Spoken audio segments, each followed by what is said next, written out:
네, 우리 하나님 말씀 고린도전서 6장 보겠습니다. 고린도전서 6장 12절에서 20절까지 우리 교독하겠습니다.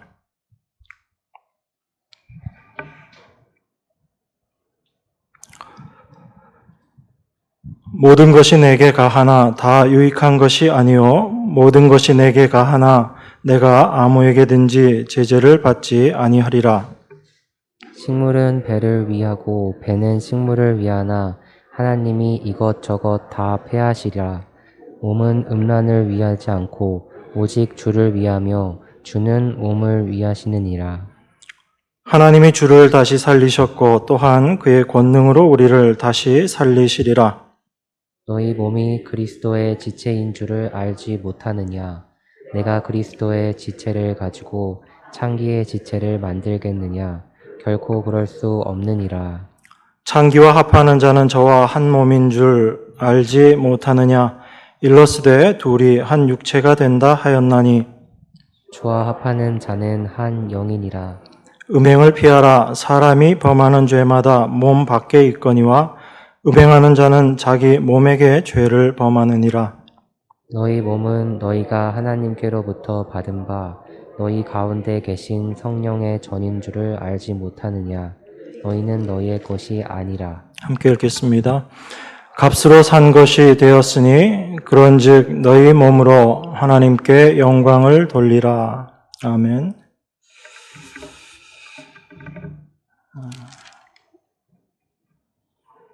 오늘 읽은 본문 15절에 보면 너희 몸이 그리스도의 지체인 줄을 알지 못하느냐?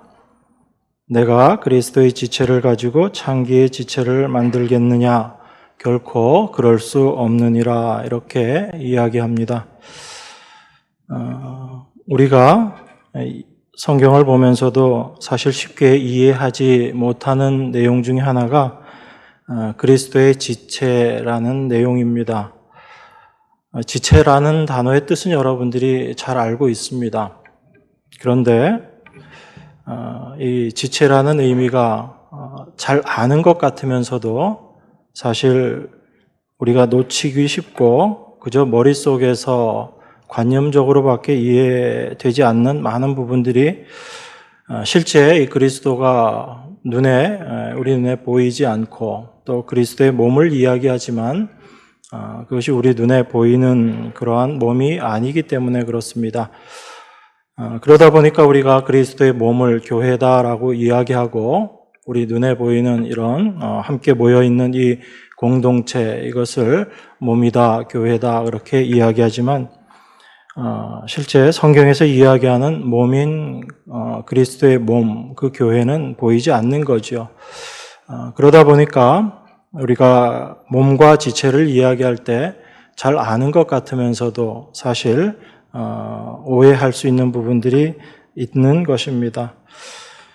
그리스도의 지체가 무엇이고 창기의 지체가 무엇인가 이것을 우리가 올바로 알지 못하면 오늘 본문 말씀을 보면서도 우리의 몸이 그리스도의 성전, 하나님의 전이기 때문에 우리가 몸을 잘 관리하고 죄를 짓지 않아야지 된다. 이렇게 이해하기가 쉽습니다. 물론 우리가 죄를 짓지 않으려고 애를 쓰고 또 죄를 짓지 않아야지 됩니다.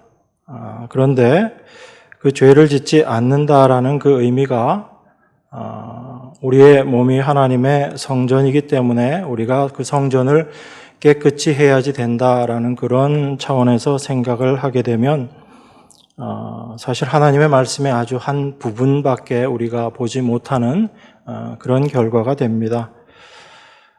그리스도의 몸에 그리스도의 지체 그리고 창기의 지체다라고 이야기할 때 그 지체의 의미가 무엇인지가 여러분들에게 좀 분명하게 이해되어야지 됩니다. 그렇지 않으면 아까 말씀드린 것처럼 그렇게 우리의 몸을 깨끗하게 하는 것, 죄 짓지 않는 것 그런 의미로 이해하게 되죠. 그래서 많은 교회에서 술 먹고 담배 피고 하는 이런 부분들도 우리의 몸을 해치는 부분들이기 때문에 몸을 깨끗하게 하기 위한 그런 의미에서 성도들이 그런 것들을 금해야지 된다라고 그렇게 많이들 이야기하는 것입니다. 그런데 여러분들이 한번 생각해 보십시오. 술, 담배 하지 않는 것이 과연 그리스도인과 이 세상 사람과를 구별하는 어떤 기준이 될 수 있겠는가라는 것을 먼저 생각하셔야지 됩니다. 물론 그것이 우리 몸에 좋지 않고 그런 것들을 피해야지 된다라는 것은 분명히 맞지만 그것 자체가 우리가 그리스도인으로서 세상 사람들과 구별되기 위한 또 우리의 몸을 깨끗하게 하기 위한 그런 일이다라고 생각을 하게 되면 이 세상 사람들과 그리스도인의 구별이 없어지게 됩니다. 오히려 이 세상에서도 몸을 위해서 그러한 일들을 하는 사람들은 많이 있기 때문에 그렇습니다. 그래서 우리가 하나님의 말씀을 볼 때는 이 하나님의 말씀이 세상과 어떻게 구별되어지고 또 하나님의 백성들을 이 세상과 어떻게 구별시키는가라는 부분들을 먼저 생각해야지 됩니다. 음행이라는 부분들을 생각하고 우리가 이 창기의 몸을 이야기할 때도 이것이 직접적으로 이런 음행만을 이야기한다라고 생각하게 되면 사실 여기 앉아 계신 분들 중에서 이 말씀에 직접적으로 영향을 받고 그것을 정말 하나님의 말씀이라고 생각하면서 늘 실제적으로 이 말씀들을 생각하는 부분들은 아주 작을 것이라고 생각합니다. 왜냐하면 이런 일들이 우리 가운데 그렇게 흔한 일들이 아니기 때문에 그렇습니다. 더군다나 고린도전서 5장에 보면 그 계모를 범한 이야기가 나옵니다. 그런데 그게 과연 우리 일상의 일반적인 부분인가 하는 거죠. 그런데 사도는 그런 내용들을 아주 심각하게 다루고 있다라는 것입니다. 그런 의미에서 이 말씀들이 그저 어떤 특정한 행위를 하는 사람이 아니라 하나님의 백성인 우리 모두에게 적용되어져야지 되는 말씀이다라는 측면에서 바로 여러분들에게 오늘 이 시간에 주어지는 말씀이다라는 그 의미에서 우리가 이 말씀을 좀 새롭게 봐야지 되는 것입니다. 그래야지 여러분들에게 이것이 직접적인 하나님의 말씀으로 또 실제적인 말씀으로 다가올 수 있을 것이다라는 것입니다. 우리가 성경을 보면서 많은 부분에 있어서 이것을 윤리적으로 이렇게 이해하려고 합니다. 그런데 윤리적으로 이해하면 여러분들에게 편한 부분들이 있어요. 제 입장에서도 말씀을 전하기가 참 편합니다. 왜 그러냐면 윤리는 우리의 행함을 항상 이야기할 수밖에 없기 때문에 그렇습니다. 무엇이 옳고 그런 것이 잘못된 것이기 때문에 잘못된 것을 하지 말고 옳은 것을 행해라라고 이야기하면 참 쉽거든요. 여러분 입장에서도 그렇습니다. 하나님의 말씀을 그렇게 이해하면 여러분들에게 분명해져요. 무엇을 할 것인지 하지 말 것인지. 그래서 하루의 삶을 생각하면서 내가 오늘은 이런 일을 안 했다. 그래서 하나님 말씀 지켰다. 그리고 내가 이런 일을 범했다. 그래서 하나님 말씀을 지키지 못했다. 이렇게 여러분들이 생각하기 쉽다라는 것입니다. 그런데 그렇게 우리가 이해하는 것이 과연 올바른 것인가라는 것을 우리가 말씀을 통해서 좀 생각해 보려고 합니다. 하나님의 말씀은 1차적으로 여러분들에게 무엇을 하고 하지 않고가 중요하지 않기 때문에 그렇습니다. 이게 중요하지 않다라는 말을 또 오해하셔서 마음대로 해도 되나 보다 그렇게 생각하시지는 마시고요. 오늘 읽은 본문 12절에 이렇게 이야기합니다. 모든 것이 내게 가하나 다 유익한 것이 아니요 모든 것이 내게 가하나 내가 아무에게든지 제재를 받지 아니하리라 그렇게 이야기합니다. 사도는 지금 자기가 그리스도 안에서의 자유함에 대해서 이야기하고 있거든요. 나에게 모든 것이 다 가하다라고 이야기합니다. 그러면서 또한 그 모든 것이 다 유익한 것은 아니다라고 그렇게 이야기하죠. 그럼 그 가하다는 의미가 어떤 의미인지 또 그 유익의 의미가 무엇인지를 우리가 좀 생각해 봐야지 됩니다. 사도가 12절에서 이 말씀을 하기 전에 불의한 자에 대해서 이야기를 합니다. 6장 9절부터 보면 이렇게 이야기합니다. 고린도전서 6장 9절입니다. 불의한 자가 하나님의 나라를 유업으로 받지 못할 줄을 알지 못하느냐. 미혹을 받지 말라. 음란하는 자나 우상 숭배하는 자나 간음하는 자나 탐색하는 자나 남색하는 자나 도적이나 탐람하는 자나 술 취하는 자나 후욕하는 자나 토색하는 자들은 하나님의 나라를 유업으로 받지 못하리라. 이 불의한 자들의 모습이거든요. 이런 사람들은 절대 하나님의 나라를 유업으로 받지 못한다라고 이야기합니다. 그런데 11절에서 뭐라고 이야기하냐면 너희 중에 이와 같은 자들이 있더니 이런 불의한 자들이 있었다라는 이야기입니다. 그런데 그러한 자들이 주 예수 그리스도의 이름과 우리 하나님의 성령 안에서 씻음과 거룩함과 의롭다 하심을 얻었느니라 라고 이야기해요. 사도는 불의한 자들이 하나님의 나라를 유업으로 받지 못한다라고 이야기하면서 바로 이어서 뭐라고 이야기하냐면 그러한 자들이 너희 중에도 있었는데 우리 그리스도의 이름과 하나님의 성령 안에서 그러한 자들도 씻음과 거룩함과 의롭다 하심을 얻었다라고 이야기합니다. 그러니까 사도는 지금 이 얘기를 하고 있는 거죠. 우리가 불의한 자다라고 이야기하는 그러한 자들조차도 그리스도 안에서 깨끗함을 다 입었다라는 것을 이야기합니다. 그렇기 때문에 우리가 우리의 어떤 행위로 인해서 절대로 구원받지 못한다 이런 것이 없다라는 거죠. 우리가 구원함을 받는 것은 우리의 어떤 행위로 말미암아 구원함을 받는 것이 아니고 예수 그리스도의 이름, 그리스도께서 하신 일, 하나님의 뜻 안에서 하나님의 은혜 안에서 우리가 구원함을 받는다라는 것을 이야기합니다.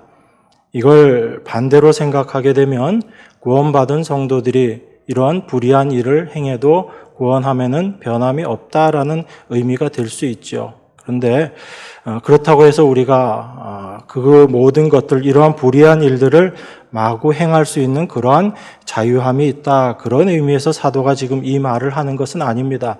사도는 지금 뭘 얘기하고 싶은가 하면 그리스도 안에 있는 성도들의 자유함에 대해서 이야기하고 싶은 거예요. 우리가 구원함을 얻는 것도 우리의 행위로 말미암은 것이 아니기 때문에 우리의 어떠한 행위가 우리를 하나님의 은혜에서 벗어나게 할 수 없다라는 것을 사도는 이야기하고 싶은 것입니다. 그게 지금 사도가 이야기하고자 하는 의도거든요. 그런 의미에서 사도가 모든 것이 내게 다 가하다라고 이야기합니다. 심지어 죄를 짓는 것까지도 성도들에게 가한 것이지만 그것이 다 유익한 것이 아니다라고 이야기하는 거예요. 그 유익한 것이 아니다라는 의미가 단순히 우리가 죄를 짓는 것은 세상 사람들이 우리를 불의한 자로 보기 때문에 유익한 것이 아니기 때문에 그래서 내가 죄를 안 범한다. 그런 차원의 의미가 아니다라는 걸 여러분들이 생각하셔야지 됩니다. 사도는 어떤 윤리와 도덕을 뛰어넘어서 믿음에 대해서 지금 우리에게 이야기하고 있는 거예요. 그러니까 우리가 자꾸 하나님의 말씀을 이 윤리 도덕으로 끄집어 내려서 이해하려고 하고 또 그것이 편하고 쉬운 것 같지만 오히려 사도는 그것을 뛰어넘는 참된 믿음, 그리스도 안에서의 자유가 무엇인가에 대해서 우리에게 이야기해 주고 싶은 것입니다. 여러분들이 그것을 알 때 진리가 무엇인지를 깨닫게 되는 거예요. 예수님께서 오셔서 말씀하셨죠.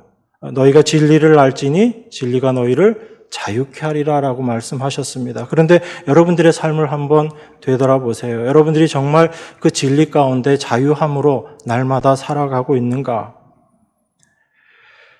여러분들이 진리가 무엇인지를 올바로 알게 되면 여러분들의 행위에서 여러분들이 먼저 해방함을 받습니다. 여러분들이 늘 매여 있는 것이 어떤 것인가 하면 여러분들의 행위에 항상 매여 있어요. 그래서 내가 오늘은 어떠한 삶을 살았고 어떤 일을 했고 또 어떤 것을 하지 않았고 여기에 늘 매여 있는 것입니다. 왜냐하면 그것으로서 나의 믿음을 판단하고 평가하기가 제일 편하기 때문에 그래요.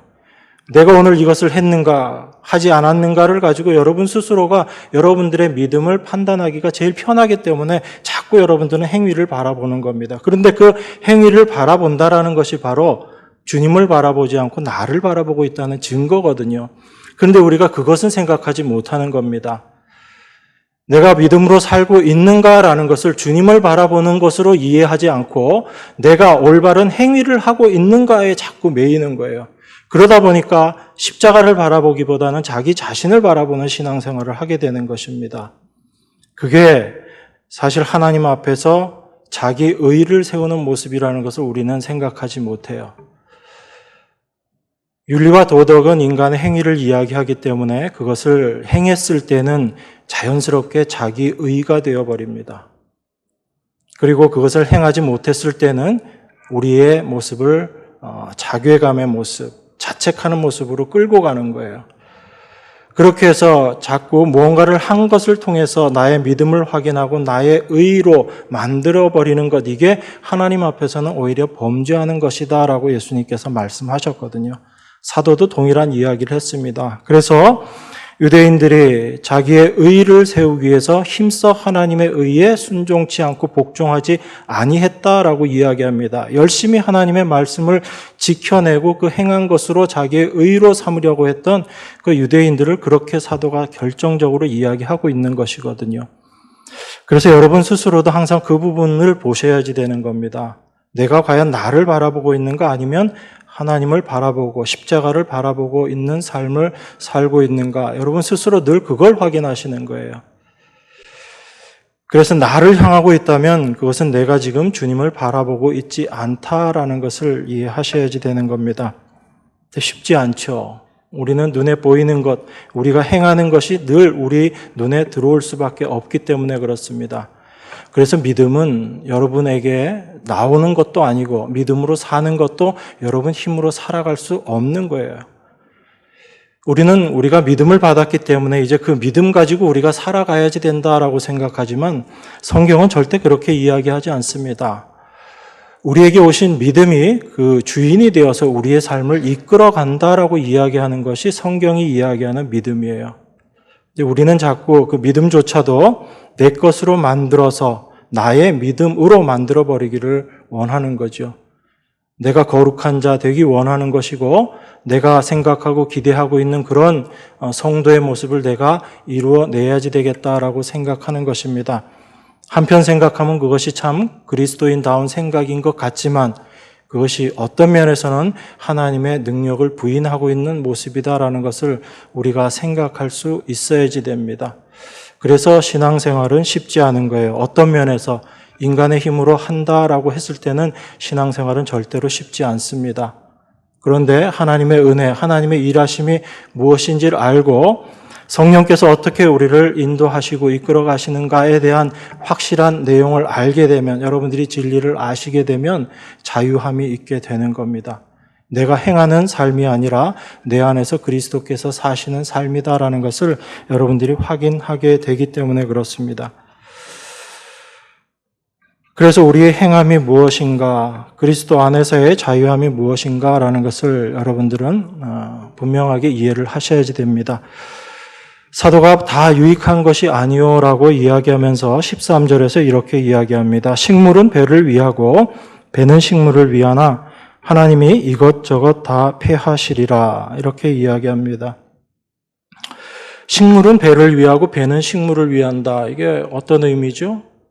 우리가 먹는 것, 그것은 우리의 육신을 위해서 우리가 먹는 것이고, 그리고 우리의 육신도 그러한 음식, 식물들을 필요로 하고 원한다라고 그렇게 이야기합니다. 그러니까 서로가 서로를 위하는 관계에 있는 거죠. 우리의 육신과 우리가 먹는 그런 식물들이. 그런데 하나님께서는 뭐라고 이야기하시냐면 그러한 모든 것, 이것저것 다 어떻게 하신다고요? 폐하신다고 이야기하십니다. 식물은 배를 위하고 배는 식물을 위하나 하나님이 이것저것 다 폐하시리라, 이렇게 이야기하시는 거예요. 우리는 열심히 우리 육신을 위해서, 육체를 위해서 식물을 취하고 살아갑니다. 그런데 하나님의 입장에서는 그 모든 것들, 음식을 위해서 살아가는, 육신을 위해서 살아가는 그 인생은 하나님께서 다 폐해버리신다, 몸을 다 멸해버리신다라고 이야기하는 거예요. 다시 말씀드려서 육신을 향해서, 육신을 위해서 살아가는 삶이 얼마나 무가치한 것인가를 말씀하고 있는 거예요.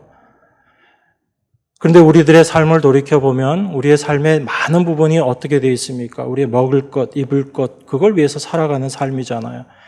좀 더 좋은 것을 먹고, 좀 더 멋있는 것을 입고, 좀 더 편안한 곳에서 살기 위해서 이 세상에서 수고하고 애쓰는 거거든요. 그런데 그 모든 것들이 영원한 것이 아니라 결국은 다 패해질 것이다라는 생각을 우리가 못하는 거예요. 왜냐하면 우리는 그렇게 육신에 매여서 잡혀서 살아가는 것이 우리의 본능이기 때문에, 본성이기 때문에. 그래서 하나님께서 말씀하시는 것입니다. 그 모든 것들 다 하나님께서 패해 버리실 것이다 라고 이야기하세요. 이미 여러분 안에 그것이 패해져야지 되는 겁니다. 하나님의 말씀이 여러분 안에서 이 모든 것들, 내가 배를 위해서 살아가고 있는 그 식물을 구하는 그 삶은 하나님 앞에서 이미 끝난 삶이구나라는 것이 여러분 안에 분명하게 깨달아져야지 되는 겁니다. 그렇지 않으면 여전히 그것을 찾아서 삶을 살 수밖에 없어요. 그리고 나서 사도가 이렇게 이야기합니다. 몸은 음란을 위하지 않고 오직 주를 위하며 주는 몸을 위하시느니라. 이렇게 이야기합니다. 우리는 몸을 추구하고 그렇게 살아가는데 하나님은 그걸 폐하시겠다라고 이야기하시고 그것을 몸은 음란을 위하지 않고 오직 주를 위하여야 한다라고 이야기하시는 거예요. 그러니까 지금 이 육신을 위해서 살아가고 있는 삶, 그것 자체가 음란이다라고 간접적으로 말씀하고 있는 겁니다. 그런데 우리는 여전히 그 몸을 위해서 살아가고 있지만 하나님께서 우리에게 몸을 주신 것, 새 사람을 허락하신 것은 우리의 몸을 위해서 살아가라는 것이 아니고 참으로 몸된 하나님의 몸, 그리스도의 몸을 우리가 올바로 알고 그 몸을 위한 삶을 살아야지 된다라는 것입니다. 우리가 그리스도의 몸을 위한 삶을 살아야지 된다라고 이야기하면 여러분 머릿속에 또 그 생각이 먼저 들 거예요. 몸을 위해서 우리가 선한 일을 하고 하나님의 말씀을 잘 지켜서 열심히 살아야지 되겠다. 그렇게 생각하실 수 있습니다. 그런 생각을 나쁘다라고 말씀드리기는 참 그렇지만 사도가 이야기하는 우리의 몸, 우리가 주를 위해 있는 몸이다라는 의미는 그것과는 조금 다르다라는 것을 말씀을 통해서 좀 확인해 봐야지 됩니다. 우리는 늘 우리 안에 잠재되어져 있는 그런 인간적인 생각이 항상 먼저 나오거든요. 그런데 그 생각이 깨어져야지 십자가의 의미가 분명하게 드러나게 됩니다. 성경은 십자가로 풀어보는 책이지 우리의 윤리로 해석하는 책이 아니기 때문에 그렇습니다. 자, 14절 보겠습니다. 하나님이 주를 다시 살리셨고 또한 그의 권능으로 우리를 다시 살리시리라 라고 이야기합니다. 지금 먹는 얘기하고 그것 다 폐하시겠다라고 이야기하시는데 중간에 주님 무슨 말씀을 하시냐면 부활에 대해서 이야기하고 계시거든요. 하나님이 주를 다시 살리셨고 또한 그의 권능으로 우리를 다시 살리시리라 그렇게 이야기합니다. 우리가 어떠한 존재인지를 알아라라는 이야기죠. 우리가 지금 이 땅을 살아가면서 우리의 육신을 위해서 열심히 살아가는 그 모습들이 얼마나 무가치하고 부질 없는 것인가를 먼저 알고 성도들은 어떠한 존재인가 하면 하나님으로 말미암아 다시 살아나야지 될 존재, 부활으로 새롭게 되어야지 될 존재다라는 것을 우리에게 말씀하고 계신 겁니다. 그것을 예수 그리스도를 통해서 우리에게 먼저 보여주셨고요. 그리스도의 부활의 몸이 어떠한지를, 그 영광이 어떠한지를 깨닫게 하시고 그리고 예수님을 통해서 우리에게 그것을 보여주신 거죠. 베드로가 그 부활의 영광의 몸이 어떠한지를 그 모세와 엘리야를 통해서 예수님과 함께 계시는 그 모습을 통해서 우리에게 보여줬습니다. 그건 단순히 부활한다라는 차원이 아니고 부활의 영광이 얼마나 귀하고 큰 것인가를 말씀하고 있는 내용이거든요. 그러니까 여러분들의 삶 가운데 이 육신을 향하는 여러분들의 마음을 향할 때마다 이 모든 것들은 다 패해질 것이지만 하나님께서 우리에게 약속하신 부활의 놀라운 영광이 있다라는 것을 먼저 생각하시게 되면 우리의 삶의 모습이 달라질 수밖에 없다라는 것을 사도가 이야기하는 것입니다. 그래서 우리 몸을 위해서 살아가고 있는 우리들에게, 배를 위해서 열심히 수고하고 애쓰는 우리들에게 부활이 있다라는 것을 말씀하시는 거예요. 그걸 우리가 생각할 때 우리의 현재의 삶이 어떠해야지 되고 우리가 무엇을 향해서 살아가야지 되는 것인가, 그것을 우리에게 알게 해주는 것입니다. 자, 15절 보겠습니다. 15절, 너희 몸이 그리스도의 지체인 줄 알지 못하느냐? 내가 그리스도의 지체를 가지고 창기의 지체를 만들겠느냐? 결코 그럴 수 없느니라. 이렇게 이야기합니다. 여기서 그리스도의 지체를 이야기하고 또 창기의 지체를 이야기합니다. 우리가 이 말씀을 우리는 그리스도의 몸의 지체이기 때문에 창기와 합해서 그 한 몸이 되는 그런 죄를 범하면 안 된다라고 그렇게 생각합니다. 그런데 그러한 창기로서의 지체, 그 삶이 어떤 것인가를 여러분들이 이 말씀을 통해서 확인을 하셔야지 돼요. 단지 이것을 창기와 하나가 되는 어떤 간음, 음란, 이것으로만 이해하면 여기서 사실 여러분들이 이 말씀에 직접적으로 마음에 찔리고 그럴 분 별로 없잖아요. 물론 예수님께서 음욕을 품는 자마다 다 간음한 것이다, 그 말씀을 갖고 생각하면 또 마음의 찔림을 가질 수는 있겠지만 그건 좀 이따 저희가 한번 살펴보겠습니다. 그게 어떤 의미인지를 여러분들이 아셔야지 돼요. 그래야지 우리가 굳이 피해받지 않아도 되는 그런 자책감에서 벗어나게 됩니다. 우리가 하나님의 말씀을 오해하면 이 말씀들로 말미암아 우리가 오히려 실족할 수 있기 때문에 그렇습니다. 여러분, 창기의 지체라는 건 어떤 걸까요? 그리스도의 지체라는 게 무엇인지를 알기 위해서 창기의 지체가 어떤 건지를 여러분들이 좀 먼저 이해하셔야지 됩니다. 그런데 창기의 지체, 그러니까 사실 금방 머릿속에 안 들어오잖아요. 이 지체다라고 생각하면 여러분들은 몸에서 지체, 손, 발, 손가락, 눈, 코, 입, 이런 것들을 지체다라고 그렇게 생각합니다. 그러면 그 지체의 의미가 무엇인지를 우리가 좀 분명히 알아야지 되거든요.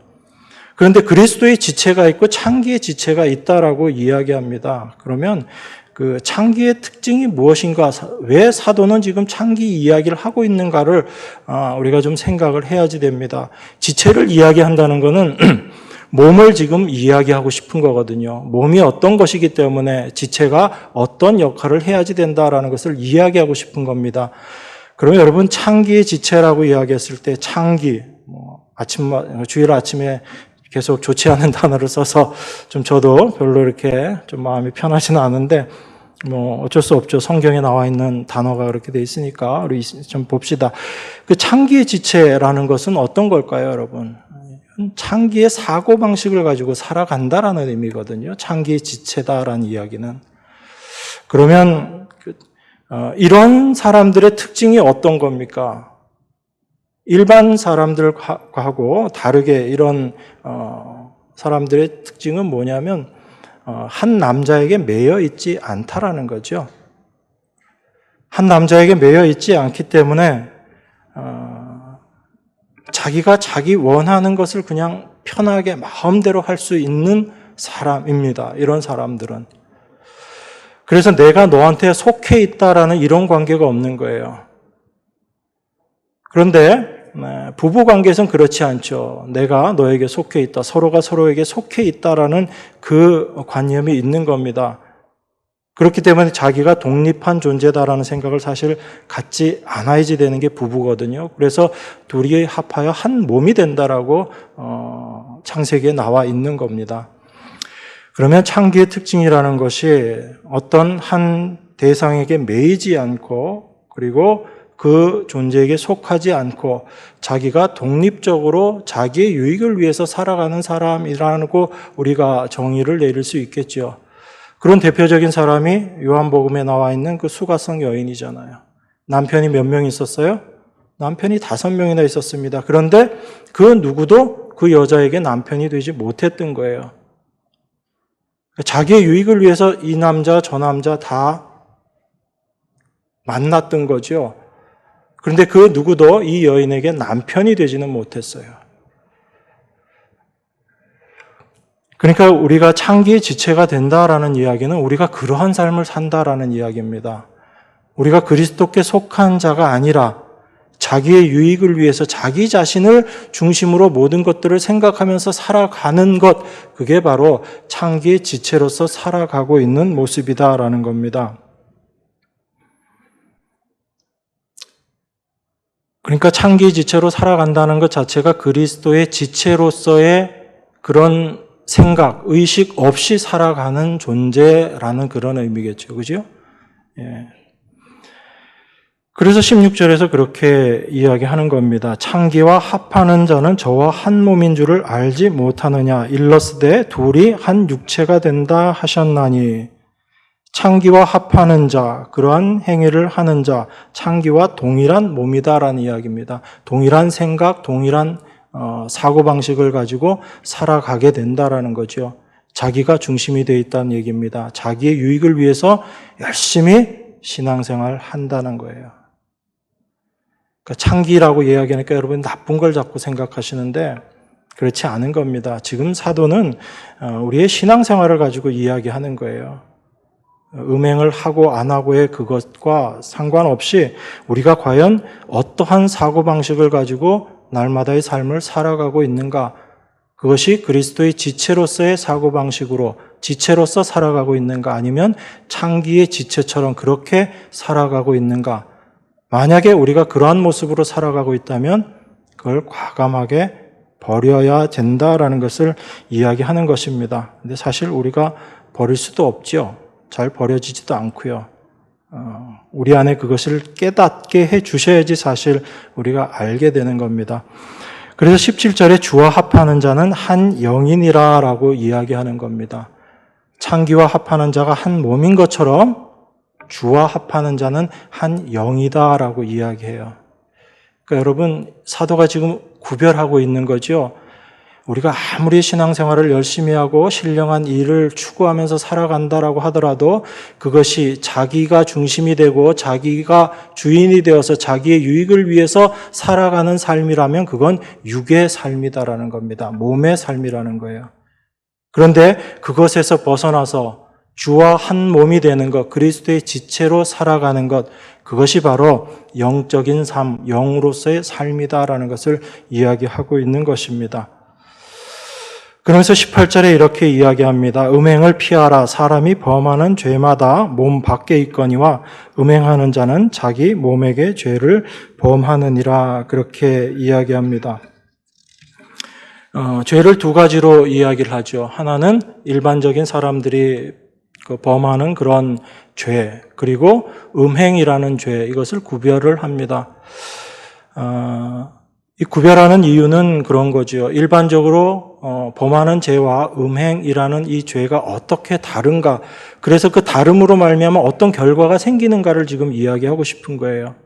일반적인 죄는 다 이 몸 밖에 상대방을 향하는 죄죠. 살인을 하든지 어떠한 것들을 범하더라도 그것은 대상이 상대방인 것입니다. 그런데 음행이라는 것은 이 죄의 특징이 어떤 거예요? 타인을 이용하기는 하지만 내 육체, 내 몸, 나를 위한 죄거든요. 그러니까 다른 죄와 거기서 구별이 된다라는 겁니다. 일반적인 죄들은 그냥 상대방을 향한 죄예요. 내가 살인을 하면 어떤 다른 사람을 죽이는 것입니다. 그런데 음행이라는 것은 다른 사람을 이용은 하지만 결과론적으로는 나의 유익, 내 육체를 위해서 죄를 범한다라는 것이에요.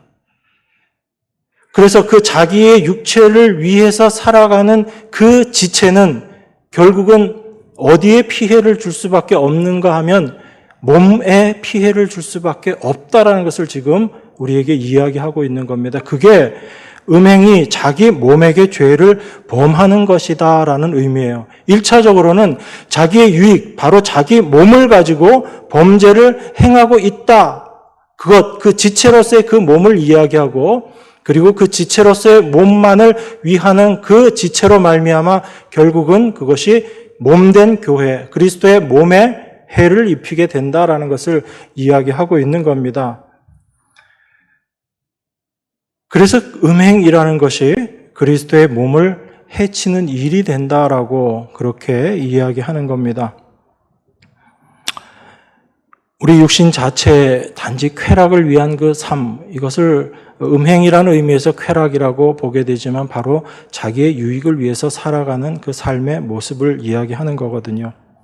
그래서 그것이 오히려 지체로서 몸을 위해서 살아야지 되는 것에 부딪힐 수 있다. 오히려 그것이 더 몸에 해를 끼칠 수 있다라고 이야기합니다.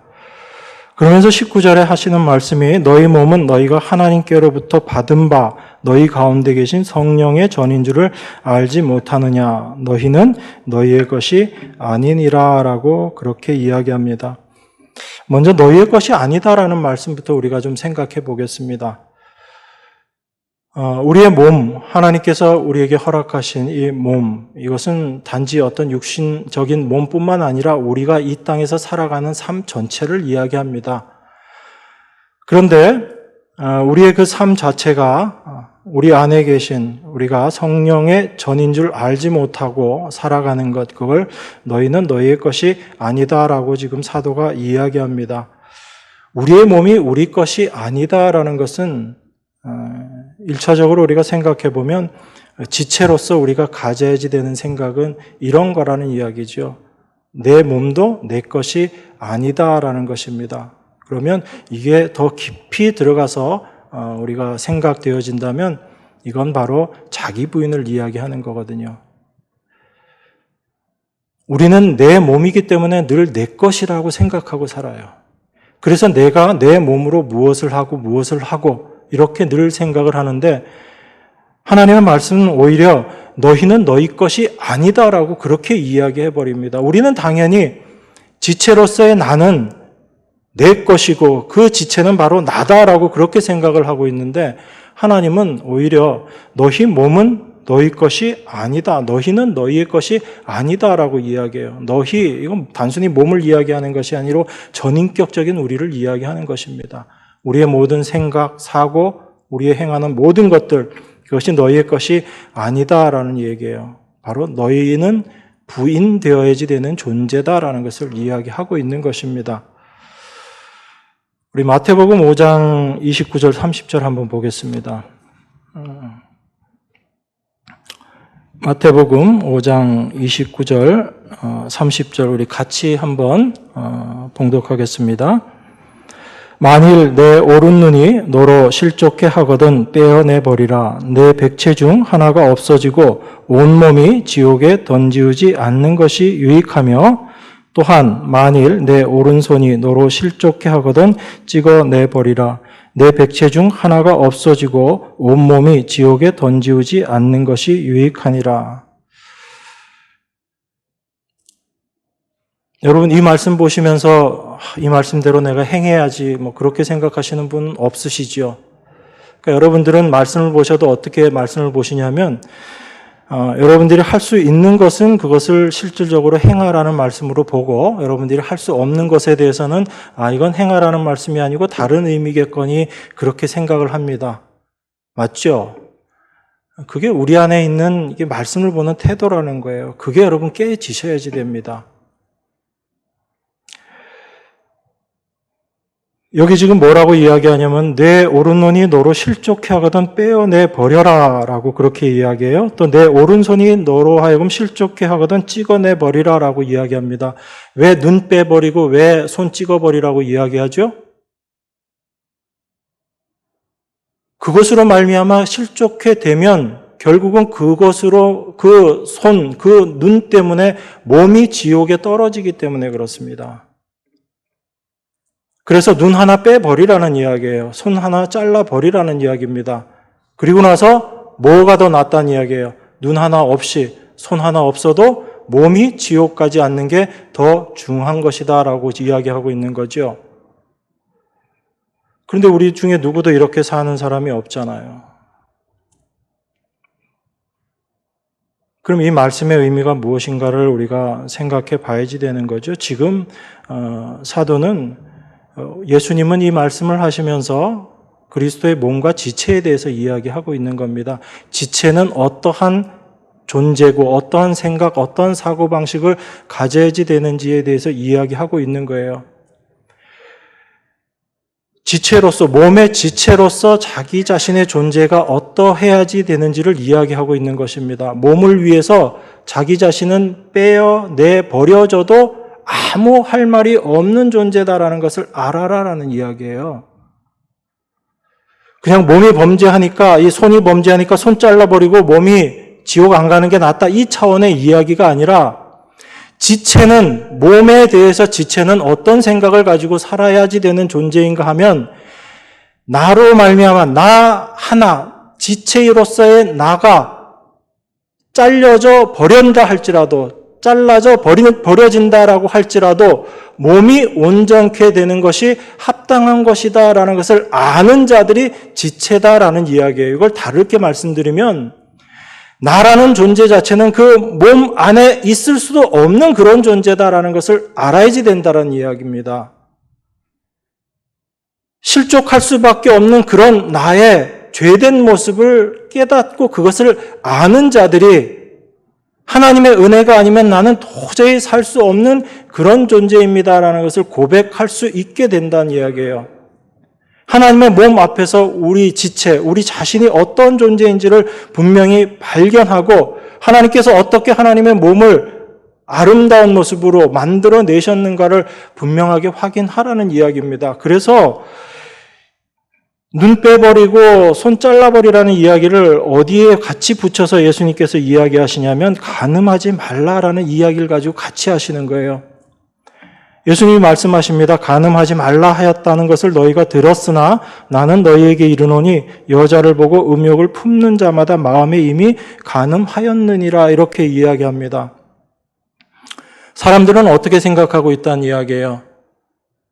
내가 간음했을 때 내가 간음했구나, 죄를 범했구나라고 생각하고 있다라는 겁니다. 그런데 그렇게 생각하고 있었던 자들 누구죠? 유대인들이에요. 하나님 말씀 받아서 자기들은 간음 안 했다라는 이야기입니다. 그래서 하나님 말씀 지키고 있다라는 이야기거든요. 그런데 그들에게 예수님께서 하시는 말씀이 너희가 간음하지 말라라는 얘기는 들었는데 내가 너희들한테 얘기하는데 사람마다 음욕을 품는 자마다 다 간음한 자다라고 이야기합니다. 자, 그러면 여러분, 이제 여러분들이 간음한 자가 되지 않기 위해서는 어떻게 해야지 돼요? 육신적으로 간음하지 않을 뿐만 아니라 음욕도 품지 않아야지 되잖아요.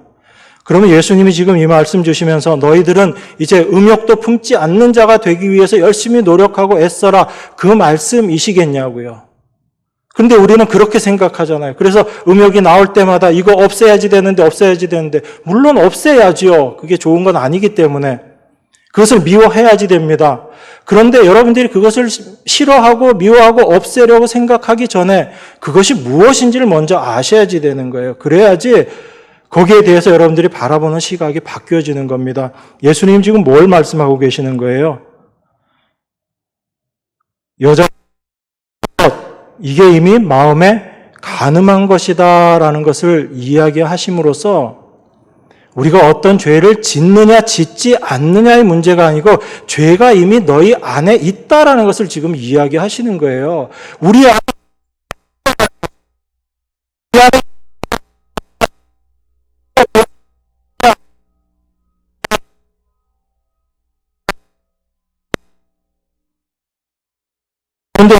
하나님의 말씀을 보면서 우리가 죄를 지어야지 되느냐, 그 음욕을 품었기 때문에 우리가 그러면 죄를 지은 거네, 음욕도 품지 않아야지 되겠구나, 그렇게 생각한다라는 겁니다. 여러분, 거기서 벗어나셔야지 돼요.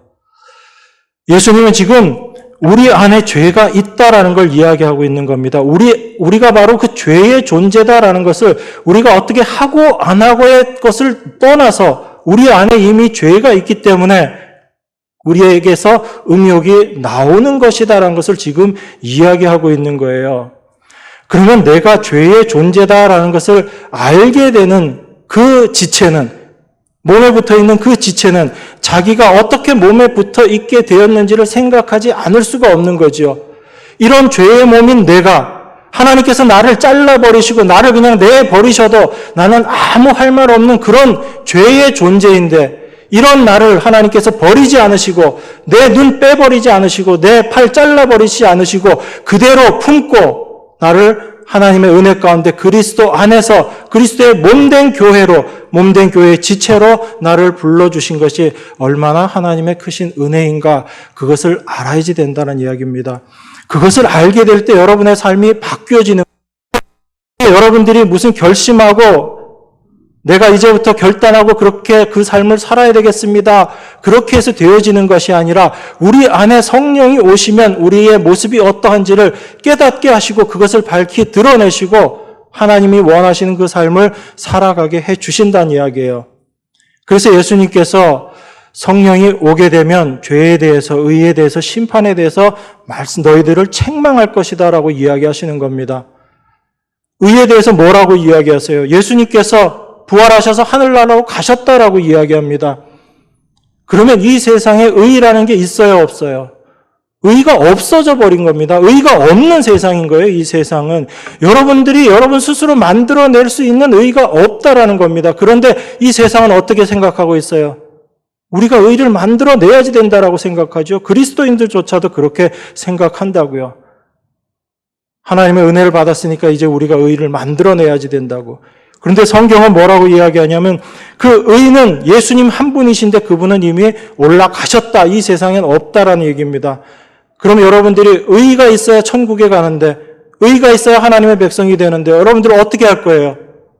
여러분 스스로 만들어내는 의가 아니고 예수 그리스도의 의를 힘입을 수밖에 없는 존재가 되는 거죠. 그래서 여러분들이 죄가 무엇인지를 알아야지 된다라는 것입니다. 무엇이 죄인지를 알게 될 때, 나의 죄된 모습을 알게 될 때 참된 의가 예수 그리스도이심을 알게 되고 그 예수님을 바라보고 사는 삶, 십자가만을 바라보고 십자가만을 의지하고 하나님의 의, 그리스도의 의만을 붙잡고 살아가는 삶이 가능하다라는 얘기예요.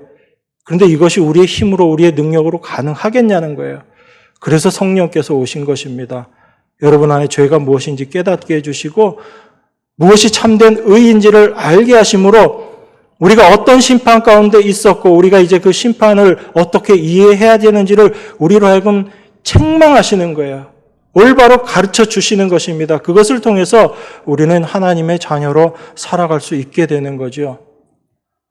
그래서 성령이 임하시지 않으면 우리가 아무것도 할 수 없다라는 거예요. 그래서 예수님께서 마태복음 5장 20절에서 너희 의가 서기관과 바리새인보다 더 낫지 못하면 결단코 천국에 들어가지 못하리라 라고 하시는 이 말씀의 의미가 그건 거죠.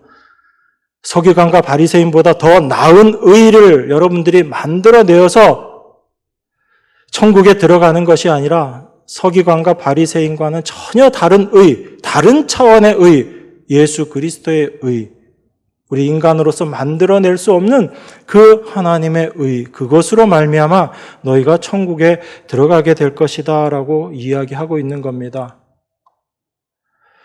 그래서 자기 자신이 얼마나 죄악된 모습인지 죄된 존재인지를 깨달아 알아가는 것, 그것이 지체로서 자기의 존재를 정확하게 알게 되는 것이고 그것이 그리스도의 지체로서 살아가는 삶이란 얘기예요. 그것을 알지 못하고 살아가는 삶이 바로 창기의 지체로서 살아가는 삶입니다.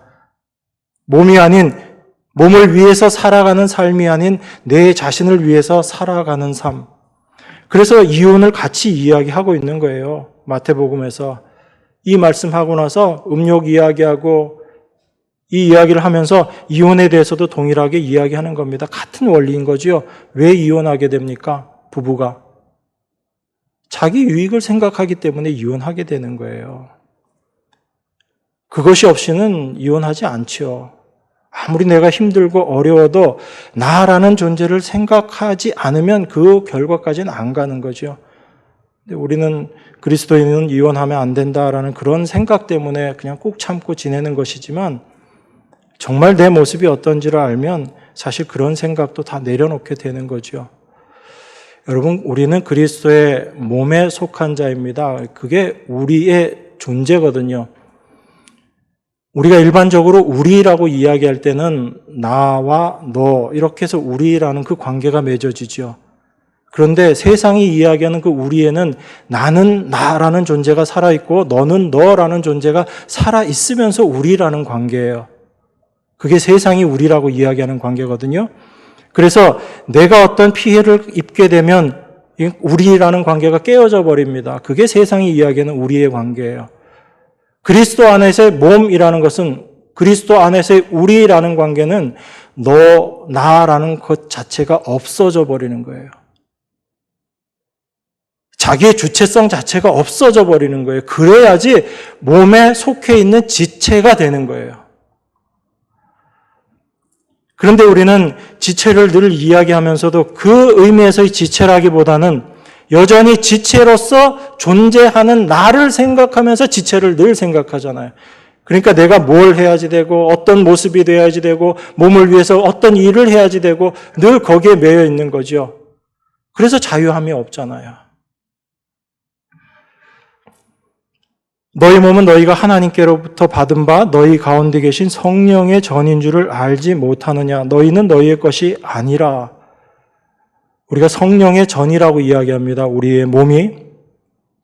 그러면 여러분의 몸이 성령의 전이다라는 이 이야기는 우리가 일반적으로 생각하는 우리의 몸이 성령의 전이기 때문에 우리의 몸을 깨끗하게 선한 일, 착한 일 열심히 잘해서 깨끗하게 잘 관리해야지 된다. 그 차원의 이야기가 아닌 거예요. 그걸 훨씬 뛰어넘는 이야기입니다. 우리의 몸이 성령의 전이다라는 이야기는 여러분 자세히 생각해 보세요. 그러면 우리의 성령의 전인 우리의 몸의 주인이 누구라는 이야기입니까? 여러분이란 이야기예요? 아니면 성령이 주인이란 이야기입니까? 성령이 주인이란 이야기잖아요. 그럼 우리의 몸이 성령의 전이다라는 이야기는 우리의 몸을 깨끗게 해서 그 안에, 우리 안에 성령이 계시기 때문에 우리가 깨끗하게 성령의 전을 깨끗하게 잘 해야지 된다. 단순히 그 차원의 의미가 아니고 우리의 몸의 주인이 내가 아니다라는 것이 여러분들이 분명하게 이 말씀 속에서 받아들여져야지 되는 거예요. 그래서 내 몸조차도 내가 주인이 아니다라는 것을 여러분들이 인정하게 될 때 여러분들은 그리스도의 몸의 지체로서의 삶을 살아가게 되는 것입니다. 그러니까 성령의 전이라는 이 말씀 자체가 바로 우리 자신을 부인케 하시는 하나님의 말씀인 거예요. 우리 안에 성령이 주인이 되어서 들어와 계시기 때문에 그분이 원하시는 삶을 살게 될 거예요. 그분이 원하시는 대로 우리를 끌고 가실 거예요. 그런데 여전히 내 안에 내가 주인인 생각이 있게 되면 그것이 바로 하나님 앞에 죄 짓는 모습으로 나타나게 될 수밖에 없다는 거죠. 그래서 아담과 하와의 범죄가 어떤 것이었습니까? 내가 하나님처럼 되겠다라는 것이 그들의 범죄였거든요. 그걸 죄라고 이야기하는 겁니다. 어떤 의미에서 하나님과의 관계를 끊어버리겠다는 거죠. 나는 하나님께 종속된 존재이고 하나님께서 나에게 허락하신 그곳에서 하나님이 주신 것만으로 감사하면서 내가 살아가야지 되는데 그것이 내 삶의 모든 것들이 되어야지 되고 그 하나님이 나에게 해주신 그 모든 것들이 참으로 감사로 받아들여질 때 그것이 하나님의 은혜로 내 삶 가운데 늘 역사하게 될 텐데 내가 하나님처럼 되겠다라는 것입니다. 하나님 당신이 주인이 아니라 내가 주인이 되어서 살아가겠습니다라고 생각하는 게 이게 하나님과의 관계를 끊어버리는 거죠. 내가 주인이 되어서 내 뜻대로 내 삶을 이끌어가겠습니다. 그런데 그 이끌어가는 삶이 겉으로 보기엔 아무리 윤리 도덕적으로 신령해 보이고 아름답고 멋있어 보인다 할지라도 그것이 하나님 앞에서 죄라는 것을 성경이 이야기하고 있는 거예요. 그것이 하나님과 아무 상관없이 하나님과 관계없이 살아가고 있는 삶이다라는 것을 이야기하고 있는 겁니다. 그래서 우리의 주인, 우리 삶의 주인, 내 몸의 주인이 누구인가를 성령께서 우리 안에서 계속 보여주시는 거예요. 어떤 모습으로? 우리의 존재 자체, 우리의 실질, 우리의 본질이 어떤지를 성령께서 밝히 보여주시는 거예요. 그래서 성령으로 임하지 않으면 그리스도인으로서의 삶을 살 수 없게 되는 것입니다. 이게 세상과 그리스도인의 차이거든요. 이건 윤리도덕으로 절대로 가능한 일이 아니에요. 더 착한 일, 더 선한 일은 윤리도덕으로 얼마든지 할 수 있습니다. 그런데 이렇게 선한 일을 하고 착한 일을 행하는 내 자신이 바로 죄의 본질입니다. 죄 자체입니다라는 이 고백은 성령이 아니면 절대로 불가능한 것이거든요. 이게 세상 사람들과 그리스도인의 차이인 겁니다. 그런데 우리 스스로 그 성령을 무시해버리고 세상 사람들과 똑같은 삶을 살아가겠다라고 해버린다면 그게 과연 하나님 보시기에 아름다운 모습이겠는가라는 걸 여러분들이 생각하셔야 되죠. 그게 내가 주인 되어서 살아가는 창기의 지체로서 살아가는 삶이다라는 것을 우리가 분명히 알아야지 되는 것입니다. 그래서 20절에서 그렇게 말씀하시는 거예요. 고린도전서 16장 20절 마지막 절입니다. 값으로 산 것이 되었으니 그런즉 너희 몸으로 하나님께 영광을 돌리라. 몸으로 하나님께 영광을 돌리라. 그러니까 또 선한 일, 착한 일 생각하시는데 일단 내려놓으시고요. 우리가 어떤 존재라고 이야기합니까? 값으로 산 것이 되었다라고 이야기합니다. 우리는 어떤 존재인가 하면 하나님이신 그분, 하나님의 아들이 십자가에 피 흘려 죽으심으로 말미암아 그 죽으신 피값으로 산 자들이 바로 우리들이라는 이야기예요. 그런데 그 하나님의 피값으로 예수님의 그 피로 우리들을 사셨는데 지금 예수님은 십자가에서 그 피를 흘리고 계시는데 지금도 우리를 위해서 그런데 여러분들이 뭐 어떤 대단한 행위 그거 가지고 그 예수님 십자가 앞에 가서 주님 제가 이거 했습니다라는 것이 과연 어떤 모습이겠는가라는 것을 생각해 보라는 겁니다. 주님은 우리를 위해서 십자가에서 그 피를 흘리셨는데 여러분들이 행한 거 가지고 가가지고 그 행한 일에 대해서 가치를 인정받으려고 하는 것, 그게 얼마나 십자가를 모독하는 것인가를 아셔야지 돼요.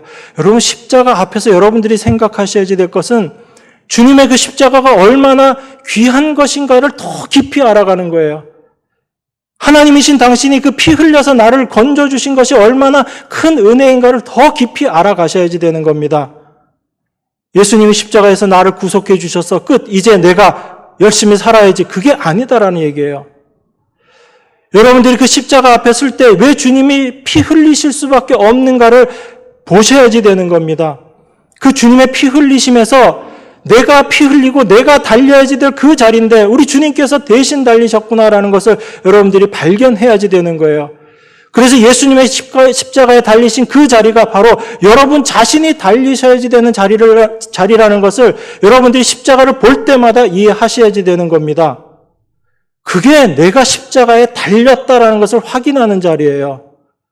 어느 날 환상으로 내가 십자가에 달린 거 봤다. 그게 아니라 내가 달려야 될 그 자리에 예수님이 달리셨다라는 것이 여러분에게 확인되어지고 내가 바로 지금 저 자리에 있어야지 되는 존재다라는 것을 여러분들이 고백하고 인정하는 그것이 여러분들이 십자가에 달리는 모습이거든요. 그렇게 될 때 나는 십자가에서 이미 죽은 존재이구나. 그것을 여러분들이 고백하고 알게 되는 것입니다. 그랬을 때 우리를 값주고 산 것이 어떤 의미인지를 알게 되고 우리의 몸으로 하나님께 영광을 올려드리라는 것이 무슨 의미인지도 알게 되는 거예요.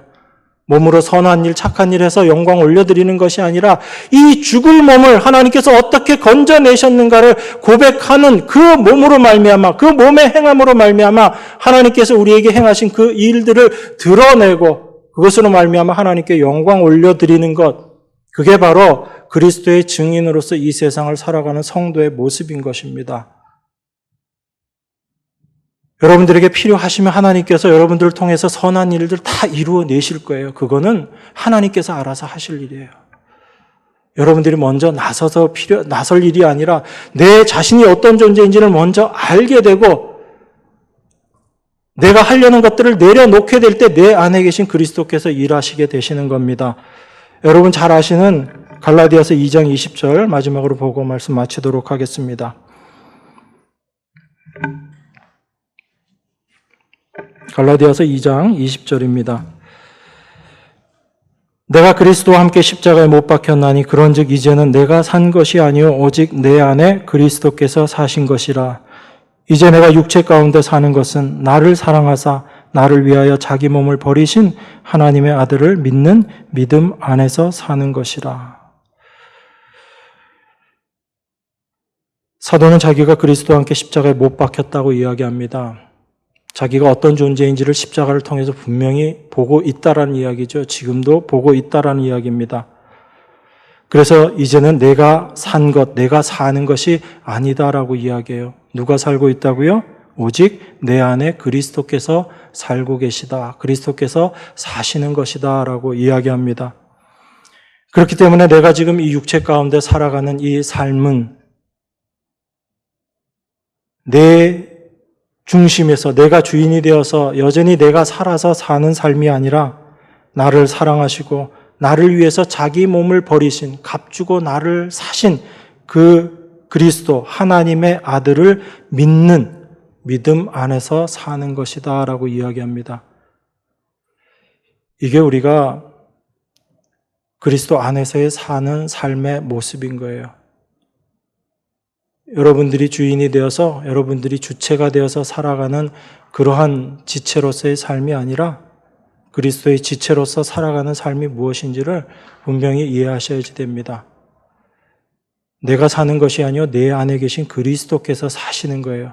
그래서 우리의 날마다의 삶은 이제 그 그리스도를 믿는 믿음 안에서 살아가는 것입니다. 이게 그리스도 안에서의 성도들의 삶이고 이게 바로 그리스도의 연합을 이야기하는 거예요.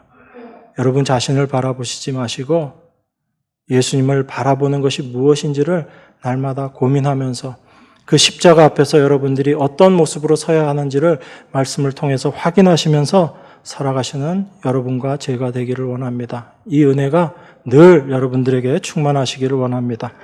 기도하겠습니다. 하나님 아버지 감사합니다.